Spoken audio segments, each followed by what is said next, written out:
तोड़ती पत्थर। तोड़ती पत्थर के लेखक सूर्यकांत त्रिपाठी निराला जी है।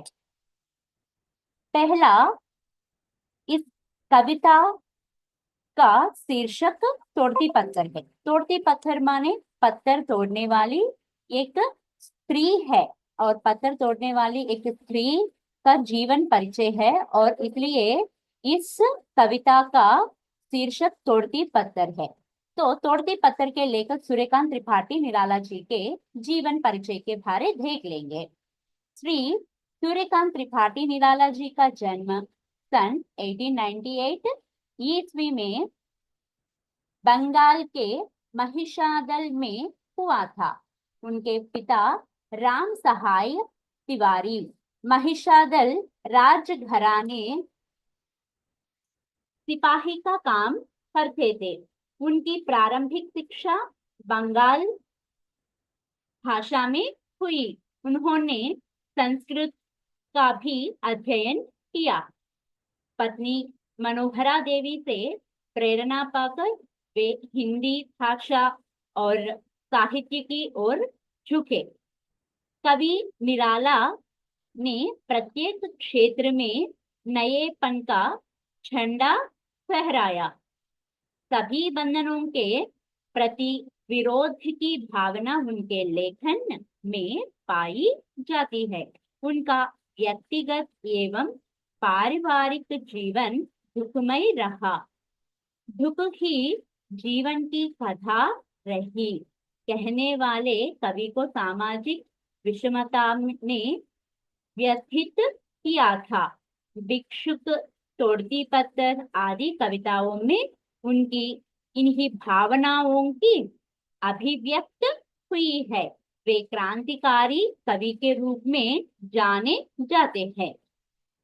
1920 में निराला संपादन कार्य से जुड़े। अनामिका, परिमल, गीतिका, तुलसीदास, राम की शक्ति पूजा, आराधना, गीत गुंज आदि उनकी रचनाएं हैं।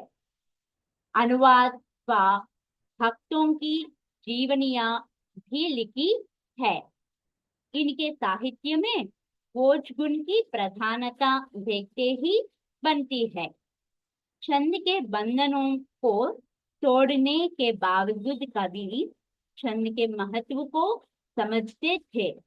आपने लय, तुक और अलंकार का श्रेष्ठतम प्रयोग अपनी कविताओं में किया है। भारतीय संस्कृति के प्रति उनकी आस्था तुलसीदास और राम की शक्ति पूजा में देखने लायक है। उनका स्वर्गवास 15 अक्टूबर 1961 ईस्वी को हुआ। तोड़ती पत्थर कविता का परिचय। वह तोड़ती पत्थर कविता हिंदी साहित्य की अमूल्य निधि है। यह महाप्राण निराला की एक प्रगतिवादी रचना है। इसमें कवि ने सामाजिक विषमता व दोनों की दर्शनीय अवस्था का मार्मिक चित्रण किया है। समाज का संपन्न वर्ग जिस धूप में केवल घर से बाहर निकलने में भी घबराता है, उसी धूप में समाज का मजदूर वर्ग जी तोड़ मेहनत करते रहता है। क्योंकि चाहे गर्मी हो या चाहे सर्दी हो या चाहे तूफान, उसे मेहनत करनी ही पड़ती है। यदि वह ऐसा नहीं करता है तो वो स्वयं और उसके आश्रित जन भूखे मरने लगते हैं। यही कारण है कि वो सभी अवस्थाओं में मेहनत करने के लिए विवश है। कविता का सारांश है। कवि इलाहाबाद जाते हुए समय में सड़क पर बैठकर एक पत्थर तोड़ने वाली स्त्री को देखा। उसके सिर पर कोई छायादार पेड़ नहीं था। वह खुले आकाश के नीचे बैठकर पत्थर तोड़ रही थी। वह सांवले रंग की पूर्ण यौवनवती थी। वह आंखें झुकाकर लोहे के हथौड़े से बार बार पत्थर पर चोट करने में मग्न थी।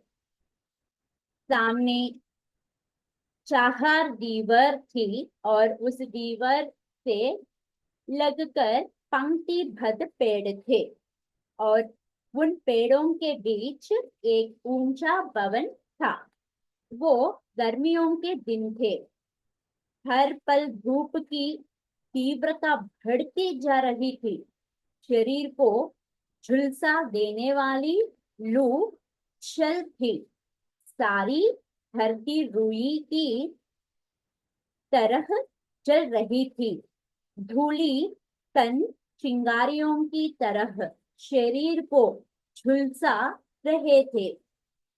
सुबह से दोपहर हुई, किंतु वह बिना रुके अपने काम को किए जा रही थी। मुझे अपनी ओर देखते हुए मुझे अपनी ओर देखते हुए माने लेखक अपने उद्देश्य प्रकट करते हैं। लेखक अपनी ओर देखते हुए देखकर उस स्त्री ने कुछ क्षणों के लिए अपना काम रोककर टूटे हुए हृदय से उस भवन की ओर देखा, किंतु वहां कोई नहीं था। अतः उसने पुनः मेरी ओर इस दृष्टि से देखा जो अनेक को सहकर भी जीवन से टूटी नहीं थी। उसकी उस दृष्टि में एक ऐसी पीड़ा और वेदना व्यक्त हो रही थी जिसे जीवन में ना कभी देखा था और ना ही अनुभव किया था। एक क्षण के बाद वह पुनः अपनी दुनिया में लौट आई। उसका शरीर कांप गया।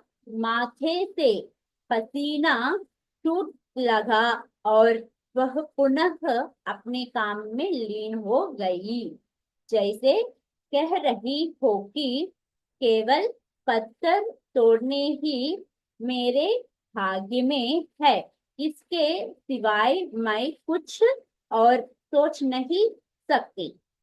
विशेषता प्रस्तुत कविता में कवि ने परिस्थितियों से लाचार एक मजदूर स्त्री की दिन अवस्था का बड़ा मार्मिक चित्रण किया है।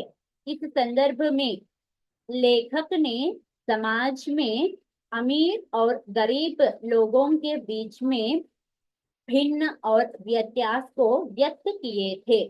गरीब लोगों का जीवन परिस्थिति के बारे वर्णन किए थे।